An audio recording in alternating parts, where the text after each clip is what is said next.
It's huge. Another one headlight here.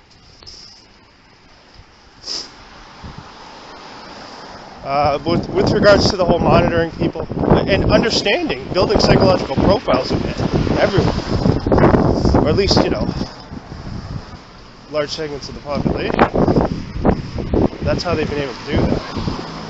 They see what you're looking up, what you're interested in. And they've been monitoring people on there for years. No mistake about it.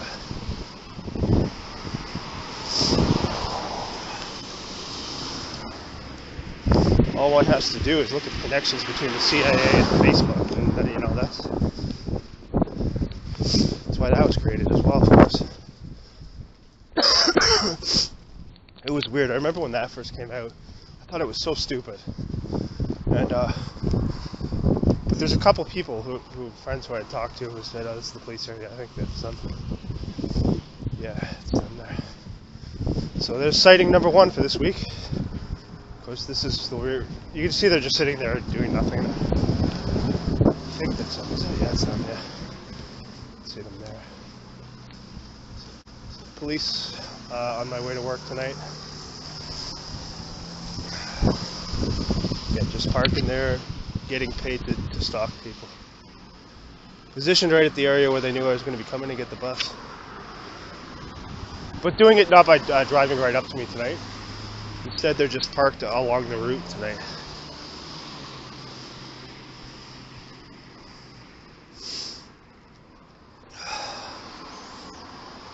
They will probably drive off as the bus leaves. As I said, I've exposed these these creep stalkers this week. And each time I do that, they do this some more. They don't do anything legitimate, so it's not like they're going to be out actually deterring crime or doing something productive.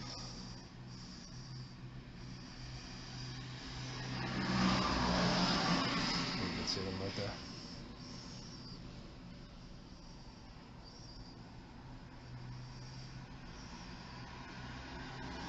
That should be ready with it.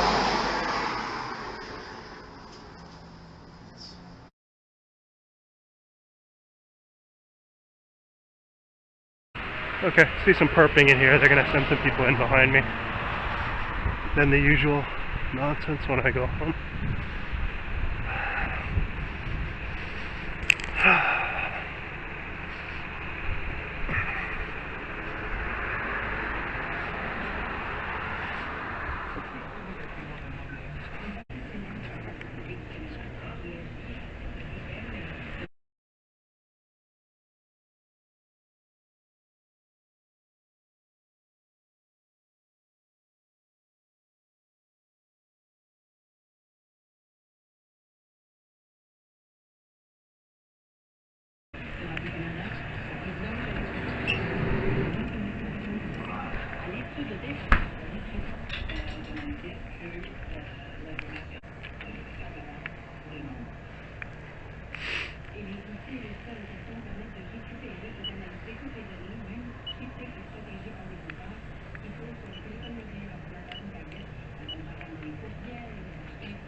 Merci.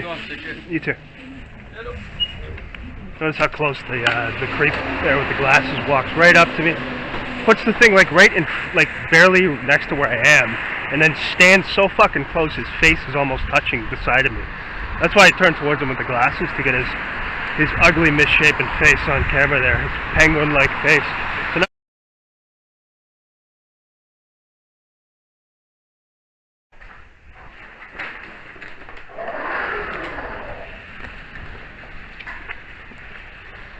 Okay, merci. You're welcome.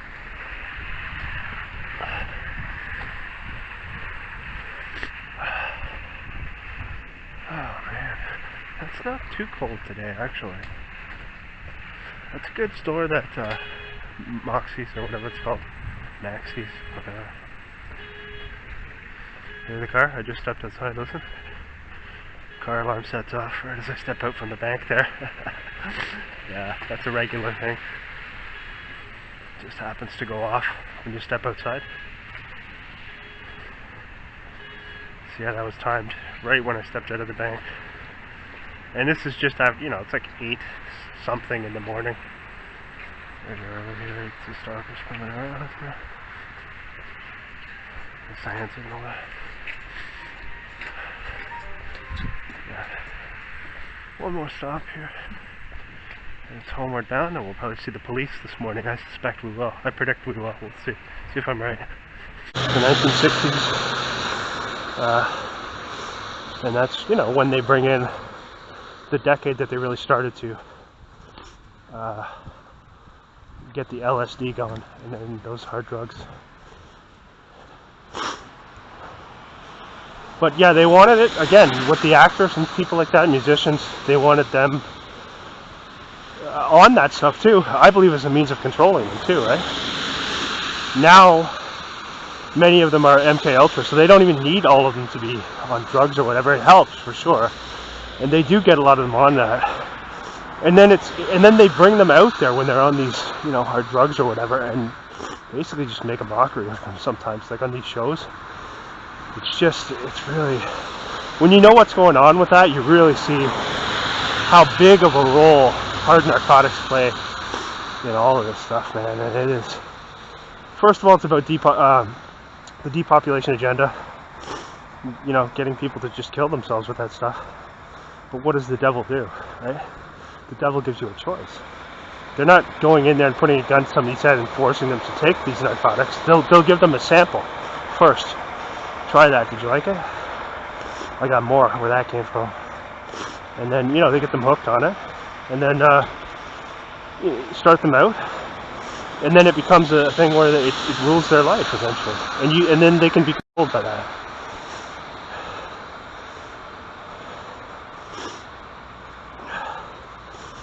You know, it's exploitation of human vulnerabilities. And that's what they do. They'll use that, sexual drugs, sexual blackmail, things like that. Any human weakness or human vulnerability. And what are these things? What can we find in this? It's all of the devil. These are tactics the devil uses and has used for ages, right? So it's the same thing that's described in the Bible. Not with narcotics, but the same tactics that the devil utilizes. It's very clear correlation. So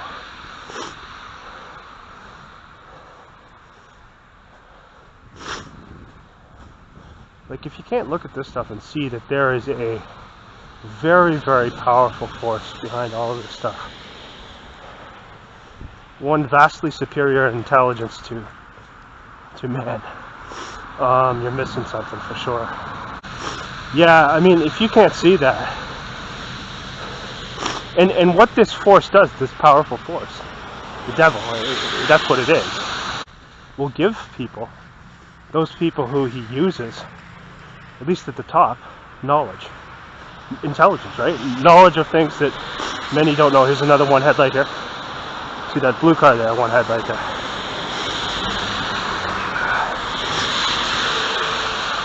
And yeah, he'll give you, you know, eat of the fruit, eat of the tree of knowledge, and thou shalt become like God. That's what he's going to tell you. That's what they think too. I mean, in Freemasonry, that's what it is. You don't need God. You can be your own God. If you reach those levels, those high levels, you'll have everything you need. We'll give you celebrity. We'll give you fortune and fame. Your face will be everywhere. You'll have your show. They will give you. That's what you'll have, and that's what they've been given. They've been given their own spotlight, so they can flaunt their ego and then tell you how great they are. Gordon Ramsay, you know, Simon Cowell, people like that. That's what they've been given. Whether they're, you know, I don't know what degree those people are, but they're definitely high level. Because those are the ones who you know. You just tell by the way their demeanor, the way they behave, that there's no repercussions for anything they do or say. But there will be. There will be. Rest assured. All those arrogant people like that are going to be brought low and made humble when they face their the day that they have to leave this life. They're not going to be so arrogant anymore at that point in time. You're not going to be screaming at people and belittling them or demeaning them the way you did throughout most of your life. That's for sure. But don't worry, enjoy it while it lasts. It's fleeting and temporary. People like that, you know, these scumbags, their time is short, and so is all of ours for that matter. Mine, yours, everyone else's. So better to try to show humility when possible. It's hard sometimes, you know. It's an easy thing to fall into, to just worry about yourself. And, you know, I'm guilty of that, we all are. But you gotta understand that people like that are at another level. Like, I mean, those are people with no empathy for other human beings, except for their fellow high degree, you know, fraud masons. That's it. Let's just listen to them talk. Like, how smug and self-important they are. Like, listen to Neil deGrasse Tyson or any of these people. It's just like, they don't understand how awful they are. Not only like are they, yeah, like they're articulate, but it's just the substance of what they say is such drivel. Anyway, I'm gonna be quiet as I go up here.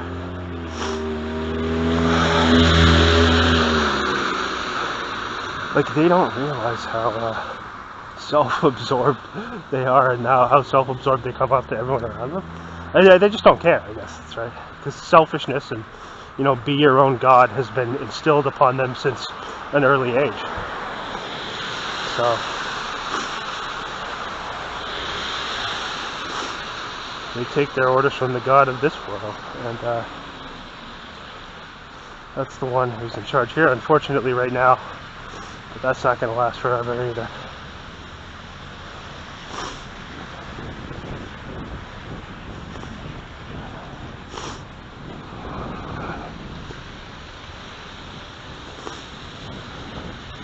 All of those people, man, all of those people who gloat at the suffering of others, and to, you know, mock and ridicule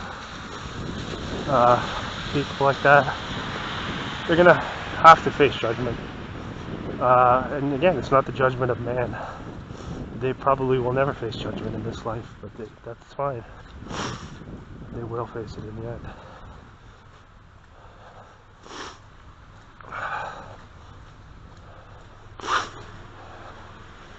And they've spent years promoting this self-aggrandizement agenda, where love of self above all else. On and on, promoting that for years, instilling that in people from an early age. Love yourself, do it yourself, believe in yourself. Don't put your faith in God and ask God to help you through obstacles. Just believe in yourself. Because it's you that does it, and it's not you. It's not you that gets through those obstacles. It's God who helps you.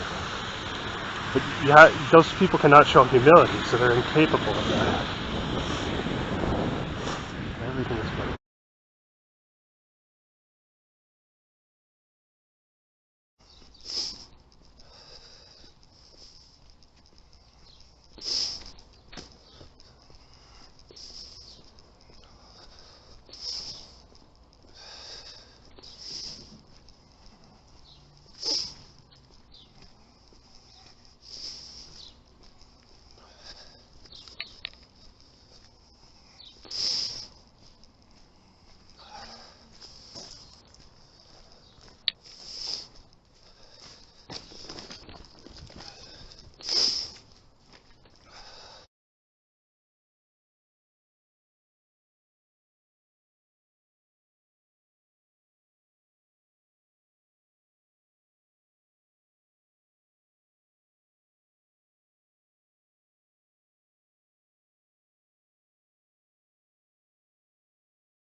This idiot goes in. I got the guy standing by the door, as you can see when I arrive. Just wait till he goes in. See that? Right when I arrive, he's standing out there. Give it a minute so the stalker can go inside. Okay. You can see him there as soon as I arrive. Okay. It's the other guy, the tall oak.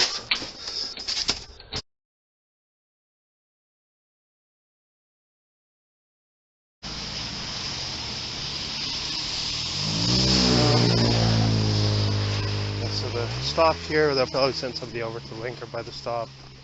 See this person here checking the phone here. See if they're going to stop by the bus stop there now. Okay.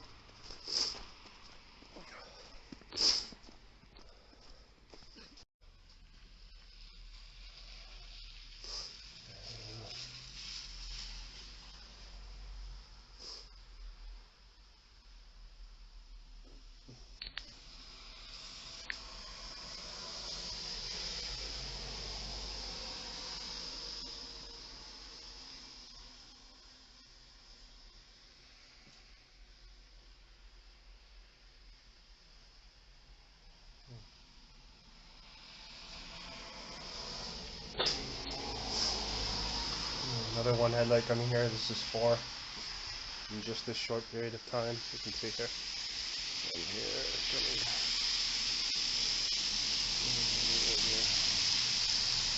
And police car over there across the street, turning into the plaza there. You can see right across from me here. Just up there. There's a stalker police showing up tonight. And we got 4 one headlight cars in a matter of minutes here. Now you just saw that one headlight car there, right there, that just passed, went right in front of the police. So they had to have seen it. Either that or they're blind. So as they turned in there, clearly they had to have seen that. It came just before them. So be blind and incompetent if they didn't see that. Yet they didn't stop the person or anything, despite the fact that they're driving at night with just one headlight on. The stalker's going to stop here. This guy here, you can already tell. Or the demeanor, probably.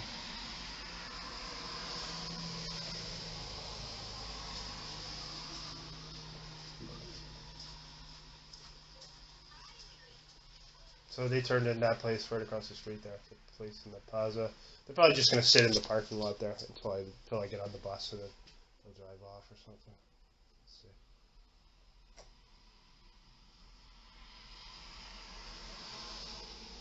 Yeah, so one headlight car, well, 4 of them in a matter of minutes.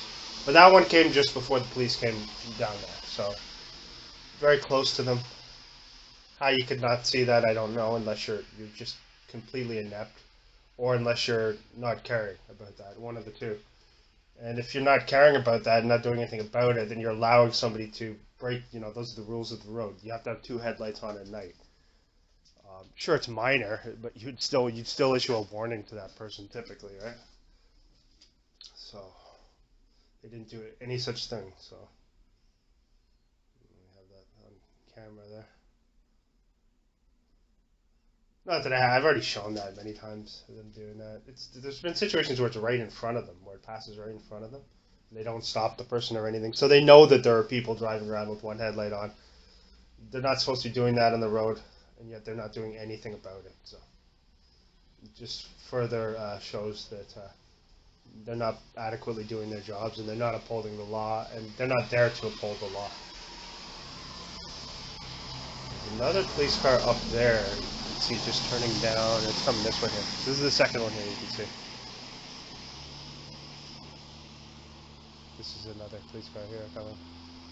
Now it looks like it's going to turn in the same place. Okay, so now there'll be 2 of them in that place. So you can see that. It's just across the street here, as you can see, from where I'm getting the bus. Like 4 one headlight cars in a matter of minutes. And then we got the 2 police cars here for Monday night. There's my bus there. Let's see, the cops are probably going to drive out shortly after I get on here. Because they're not doing anything there. They're just sitting in the parking lot across the street.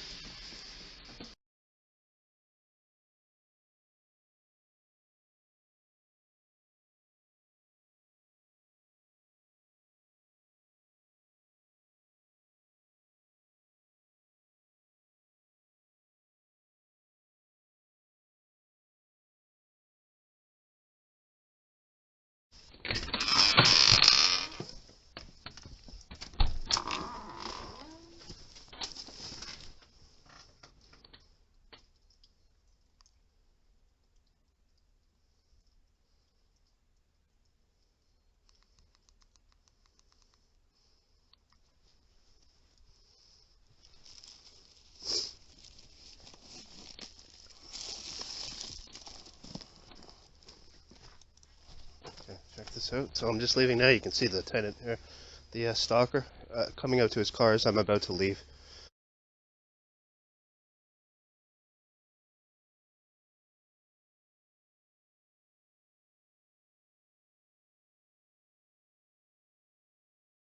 I leave every night too, so you can see he's out there again at the time when I leave. Same time usually, most nights, or you can see him again over there as I'm leaving for work. Just goes out and stands, you can see, just standing by the car as I leave. And that's to provoke an altercation, that's why he's doing that, you can see him there. So he's been doing that since he moved in. He moved in towards the end of August, and he's still doing these things now. So as I leave for work, he goes out and stands in front of his car as I leave for work. See that?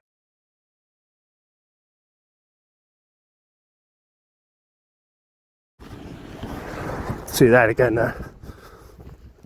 He didn't do that yesterday, but he did. He's doing it again tonight.